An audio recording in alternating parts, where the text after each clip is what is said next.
خلافت عثمانیہ کا دارالسلطنت استنبول قسطنطنیہ تھا اور فلسطین، اردن، عراق، شام، مصر اور حجاز سمیت اکثر عرب علاقے ایک عرصے سے خلافت عثمانیہ کے زیر نگین تھے۔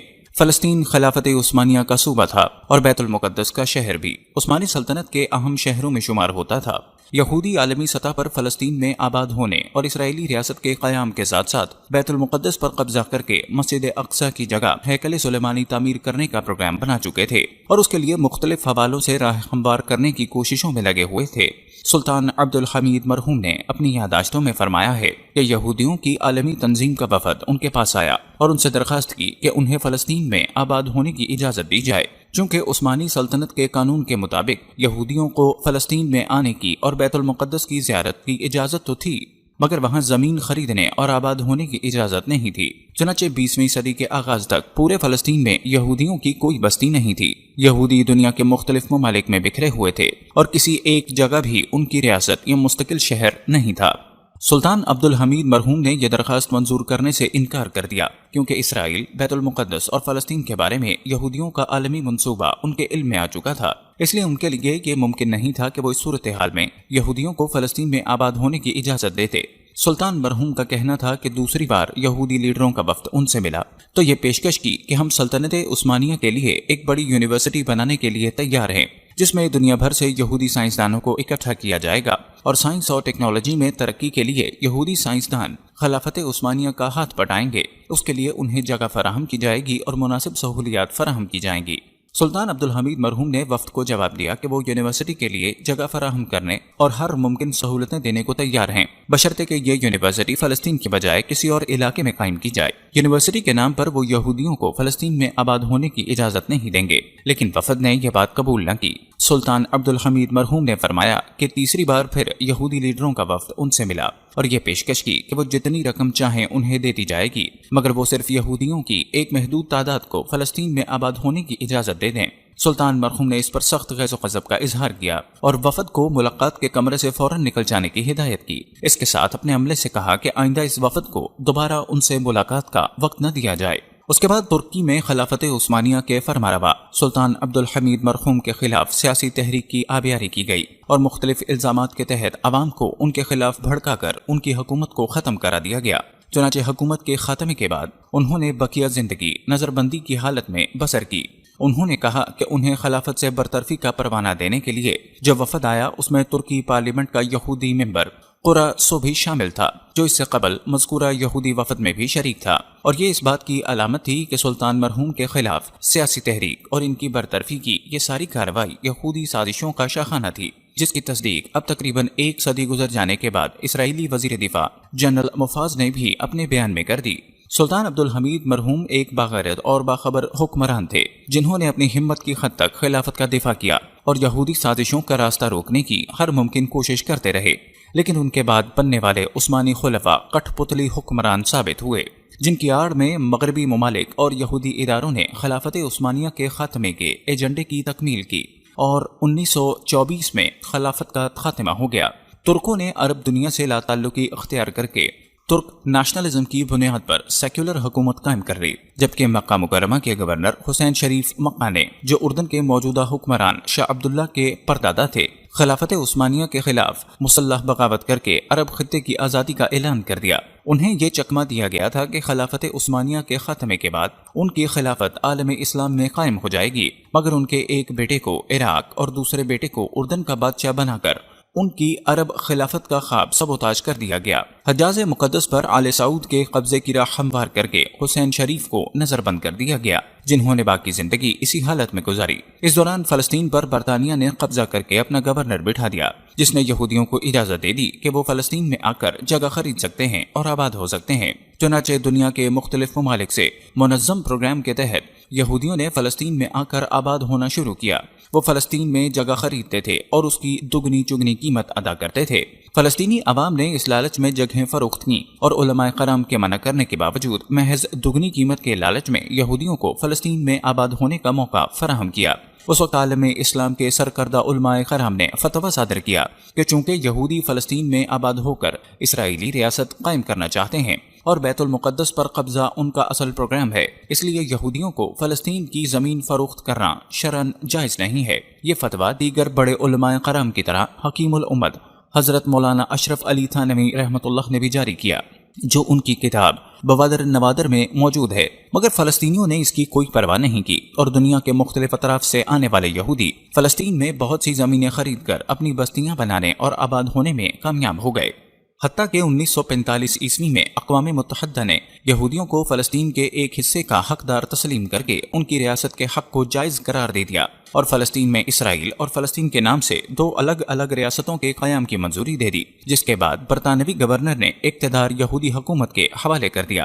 ایک خراسانی الاصل ترک قبیلہ ترکان غز سلیمان خان کی سرداری میں ہجرت کر کے آرمینیا میں آباد ہوا۔ سلجوقی سلطنت کے حکمران علاؤالدین کے بعد اس کے پایا تخت کونیا میں سن 621 ہجری میں چنگیز خان نے فوج کشی کی۔ سلیمان خان نے اپنی جانباز بیٹے ارطغرل کی سپہ سالاری میں 444 جنگجوؤں کو مدد کے لیے بھیجا۔ ارطغرل نے تاتاریوں کو عبرتناک شکست دی۔ اس پہ خوش ہو کے سلجوقی سلطان نے ارطغرل کو انتہائی زرخیز علاقہ سغوت جاگیر میں دیا۔ علاؤالدین قیبات کی وفات کے بعد اس کے بیٹے غیاث الدین کے خرو سلجوقی سن 634 ہجری میں تخت نشین ہوا۔ سن 687 ہجری میں ارطغرل کے گھر ایک لڑکا تولد ہوا جس کا نام عثمان خان رکھا گیا۔ پہر سلطان غیاث الدین نے اپنی بیٹی کی شادی سلطان خان سے کر دی۔ تاتاریوں کے حملے میں غیاث الدین جب مقتول ہو گیا تو عثمان خان سن 1299 عیسوی میں کونیا پر مسند نشین ہو گیا، اور یہیں سے سلطنت عثمانیہ کے نام سے ایک خود مختار ریاست کی بنیاد پڑی، اور اسرائیل بن سلجوق کی اولاد کی جو سلطنت 470 ہجری میں قائم کی گئی تھی اس کا چراغ گل ہو گیا۔ خلافت راشدہ، خلافت امویہ اور خلافت عباسیہ کے بعد اسلامی تاریخ کی چوتھی بڑی خلافت عثمانیہ تھی، جو تقریباً 2 کروڑ مربع کلومیٹر پر محیط تھی۔ سلطنت عثمانیہ سن 1299 عیسوی سے 1922 عیسوی تک قائم رہنے والی ایک مسلم سلطنت تھی، جس کے حکمران ترک تھے۔ اپنے عروج کے زمانے میں 16ویں 17ویں صدی یہ سلطنت 3 براعظموں پر پھیلی ہوئی تھی، اور جنوب مشرقی یورپ، مشرق وسطیٰ اور شمالی افریقہ کا بیشتر حصہ اس کے زیر نگین تھا۔ اس عظیم سلطنت کی سرحدیں مغرب میں آبنائے جبرالٹر، مشرق میں بحیرہ قزوین اور خلیج فارس، اور شمال میں آسٹریا کی سرحدوں سلوواکیہ اور کریما موجودہ یوکرین سے جنوب میں سوڈان، صومالیہ اور یمن تک پھیلی ہوئی تھی۔ ملدوا، ٹرانسلوانیا اور ویلاچیا کے باجگداز علاقوں کے علاوہ اس کے 29 صوبے تھے۔ عثمانی سلطنت کے تیسرے سلطان مراد اول نے یورپ میں فتوحات کے جھنڈے گاڑے، اور 7ویں عثمانی سلطان محمد فاتح نے قسطنطنیہ شہر قیصر فتح کر کے 1100 سال سے قائم بازنطینی سلطنت کا خاتمہ کر کے حدیث رسول صلی اللہ علیہ وسلم میں فتح قسطنطنیہ کے حوالے سے وارد ہونے والی بشارت کا مصادق بنے۔ ارطغرل غازی خلافت عثمانیہ کے بانی ہیں۔ آپ کی پیدائش 1191 عیسوی میں ہوئی اور وفات 1280 عیسوی میں یا 1281 بتاتے ہیں۔ آپ ہی کے 3 بیٹے تھے، غندوز، ساوچی اور عثمان، اور آپ کے تیسرے بیٹے عثمان نے 1291 یعنی اپنے والد ارطغرل کی وفات کے 10 سال بعد خلافت بنائی، اور ارطغرل کے اسی بیٹے عثمان کے نام سے ہی خلافت کا نام خلافت عثمانیہ رکھا گیا، لیکن خلافت کی بنیاد ارطغرل غازی رکھ کر گئے تھے۔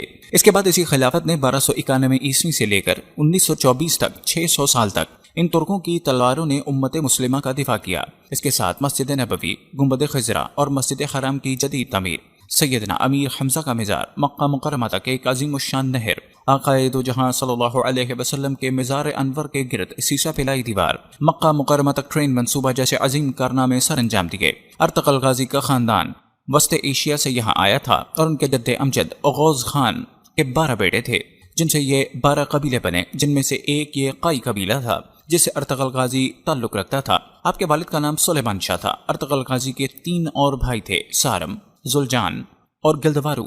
آپ کی والدہ کا نام حائمہ تھا۔ آپ کا قبیلہ سب سے پہلے وسط ایشیا سے ایران، پھر ایران سے اناطولیہ آئے تھے منگولوں کی یرغار سے نپٹنے کے لیے، جہاں سلطان علاؤالدین سلجوق سلطنت کے سلطان تھے، اور یہ سلجوق ترک سلطنت سلطان الپ ارسلان نے قائم کی تھی۔ 1071 میں بائزنٹائن کو بیٹل آف منزکرٹ میں عبرتناک شکست دے کر، اور سلطان الپ ارسلان تاریخ کی بہت بڑی شخصیت تھی، اور ایسی سلطنت کا آگے جا کر سلطان علاؤالدین بنے تھے۔ اسی سلطان علاؤالدین کے سائے تلے یہ 12 قبیلے اوغوز خان رہتے تھے، اور اس قائی قبیلے کے چیف ارطغرل بنے۔ اپنے والد سلیمان شاہ کی وفات کے بعد سب سے پہلے احلت آئے تھے، پھر احلت سے حلب 1232 جہاں سلطان صلاح الدین ایوبی کے پوتے العزیز کی حکومت تھی۔ سب سے پہلے ارطغرل نے العزیز کو اس کے محل میں موجود غداروں سے نجات دلائی، پھر اس سے دوستی کی، پھر سلطان علاؤ الدین کی بھتیجی حلیمہ سلطان سے شادی کی، جس سے آپ کے 3 بیٹے ہوئے، جن کا نام گندوز، ساؤچی اور عثمان تھا۔ ایوبیوں اور سلجوکیوں کی دوستی کروائی، سلطانیوں کے ایک مضبوط قلعے کو فتح کیا جو حلب کے قریب تھا۔ اس کے بعد ارطغرل سلطان علاؤ الدین کے بہت قریب ہو گیا۔ اس کے بعد منگولوں کی یلغار قریب ہوئی تو ارطغرل غازی نے منگول کے ایک اہم لیڈر نویان کو شکست دی۔ نویان منگول بادشاہ اوقتائی خان کا رائٹ ہینڈ تھا۔ اوقتائی خان چنگیز خان کا بیٹا تھا اور اس اوقتائی کا بیٹا ہلاکو خان تھا، جس نے بغداد کو اس قدر روندا تھا کہ بغداد کی گلیاں خون سے بھر گئی تھیں، دریائے فرات سرخ ہو گیا تھا۔ اسی نویان کو شکست ارطغرل نے دی تھی اور پھر ارطغرل غازی اپنے قبیلے کو لے کر سوغت آئے، بالکل قسطنطنیہ کے قریب، اور پہلے وہاں بازنطائن کے ایک اہم قلعے کو فتح کیا اور یہیں تمام ترک قبیلوں کو اکٹھا کیا، اور سلطان علاؤ الدین کے بعد آپ کے بیٹے غیاث الدین سلطان بن گئے۔ ان کی بیٹی کے ساتھ ہی عثمان کی شادی ہوئی۔ ایک جنگ میں سلطان غیاث الدین شہید ہو گئے تو عثمان غازی سلطان بن گئے اور ان کی نسل سے جا کر سلطان محمد فاتح رہے تھے، جس نے 1453 میں جا کر قسطنطنیہ فتح کیا تھا، اور اسی پر حضور صلی اللہ علیہ وسلم کی غیبی خبر پوری ہوئی۔ تاریخ میں ارطغرل غازی جیسے جنگجو بہت کم ملتے ہیں، لیکن ہماری نسل ان کو جانتی نہیں۔ بہت بہادر جنگجو تھے۔ ہر واریر جنگجو اسلام میں گزرا، اس پر جس نے کچھ نہ کچھ اسلام کے لیے کیا، اس کا ایک روحانی پہلو ضرور ہے، اس کے پیچھے ایک روحانی شخصیت ضرور ہوتی ہے جس کی ڈیوٹی اللہ پاک نے لگائی ہوتی ہے۔ تاریخ اٹھا لیں، بھلے اسلام کے آغاز سے لے کر اب تک آج بھی اگر کوئی اسلام کے لیے، امت مسلمہ کے لیے کوئی ڈیوٹی کر رہا ہے تو اس کا روحانی پہلو بھی ضرور ہوگا۔ اس جنگجو ارطغرل غازی کے پیچھے اللہ پاک نے اور حضور صلی اللہ علیہ وسلم کے فیضان سے جس کی ڈیوٹی لگائی تھی وہ شیخ محی الدین ابن العربی رحمۃ اللہ تھے۔ آپ درجنوں کتب کے مصنف، اس کے ساتھ آپ نے قرآن پاک کی مایہ ناز تفسیر بھی لکھی۔ علم کی دنیا کے بادشاہ جانے جاتے تھے اور تصوف میں بھی اپنا ثانی نہیں رکھتے تھے، جو اندلس سے ارطغرل غازی کی روحانی مدد کو پہنچے تھے۔ امام ابن العربی نے ارطغرل غازی کو 2 مرتبہ موت کے منہ سے نکالا اور ہر وقت ارطغرل کی روحانی مدد کرتے رہے تھے۔ حضور صلی اللہ علیہ وسلم کی خوبصورت حدیث شریف ہے کہ مومن کی فراست سے ڈرو کہ وہ اللہ کے نور سے دیکھتا ہے۔ اللہ پاک ارطغرل غازی کا رتبہ بلند فرمائے اور ہزاروں رحمتیں ہوں ان پر، آمین۔ السلام علیکم ورحمۃ اللہ وبرکاتہ۔